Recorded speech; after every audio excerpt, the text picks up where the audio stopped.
Nosso assunto agora é a saúde da mulher. Casos recentes de trombose cerebral relacionada ao uso de anticoncepcional reacenderam o debate sobre a falta de informação sobre os riscos do medicamento. Duas em cada 10 mulheres no Brasil têm predisposição genética a ter trombose, mas a maioria nem desconfia do risco. Um exame feito a partir da amostra de sangue pode oferecer informações que detectam a predisposição à doença, antes mesmo da prescrição da pílula. E esse exame, gente, vai muito além. Ele pode auxiliar na investigação de problemas de infertilidade e até na decisão de fazer ou não uma reposição hormonal, por exemplo. Para falar sobre o assunto, a gente recebe hoje aqui o médico Ricardo de Oliveira. Ele é imunologista. Doutor Ricardo, boa tarde. Boa tarde, Márcia. Obrigado por ter aceitado o nosso convite. Exame super importante, então. Todos nós deveríamos fazer? Com certeza. Que exame que é?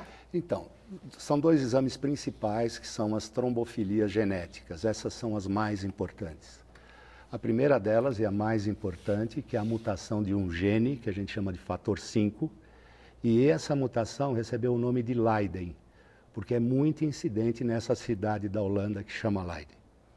A segunda mutação é a mutação do gene da protrombina, que também é uma mutação muito importante e bastante incidente. Então, acho que se a gente conseguisse fazer esses dois exames, nós já evitaríamos uma boa parte desses acidentes vasculares que vêm em decorrência da pílula. E ele é disponível no Serviço Único de Saúde? É possível fazer pelo SUS? Com certeza. Alguns lugares mais sofisticados, vamos dizer, os hospitais universitários, têm essa disposição.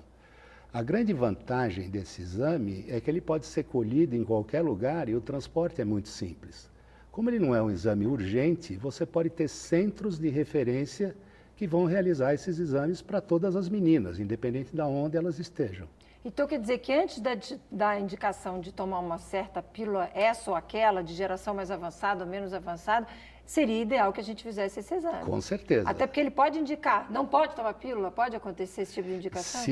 É uma incidência mais rara, mas, por exemplo, uma menina que tem a mutação homozigota do Leiden, os dois genes estão afetados, se ela tomar pílula, ela tem 180 vezes mais chance de trombosar, quer dizer, ela vai trombosar. Se ela for uma mutação heterozigota, que é a mais comum, é só um dos genes que está acometido, ela tem 35 vezes mais chance de trombosar do que uma menina que não tenha. E 29% dessas meninas vão trombosar. E por que ele não é tão divulgado? Veja, eu não consigo entender muito bem também, porque se você pegar livros de referência em genética, por exemplo, o mais famoso é o Thompson, em 2001, ele já chamava atenção para que se pedisse esses exames antes de prescrever a pílula.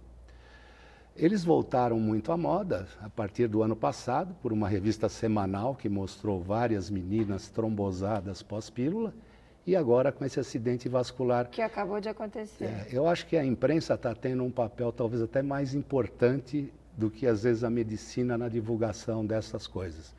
Porque elas são desconhecidas. Então, as mulheres conhecem o Papa Nicolau, o HPV, a mamografia, e às vezes se esquecem de um exame que pode interferir na vida toda.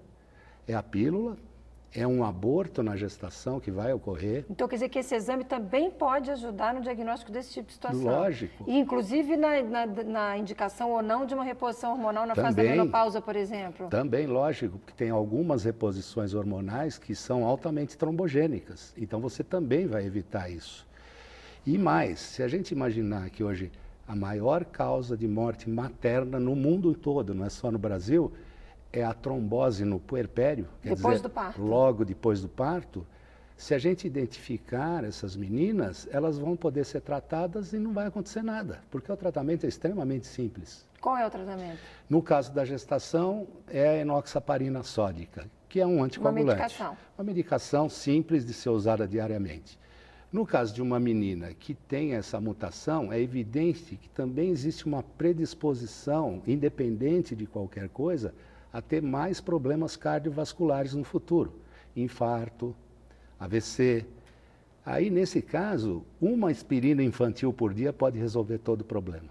Caramba. É muito simples. Muito simples. E é assustador, porque a gente vê quando acontece esse tipo de situação, como aconteceu com a menina de Bauru, as pessoas ficam na dúvida e não sabem como agir. Então, é muito importante a gente fazer esse esclarecimento. A melhor medicina é a preventiva, né? A medicina curativa, ela não é tão boa. E é mais cara, né? Muito mais cara. É muito mais barato você oferecer um exame desse no Sistema Único de Saúde do que ter que arcar com toda a consequência com de uma... os AVCs ou Exatamente. doenças muito graves. Agora, doutor Ricardo, existe alguma pílula que o senhor diria que a princípio não deve ser usada? Tem algum princípio ativo que a princípio as meninas deveriam evitar?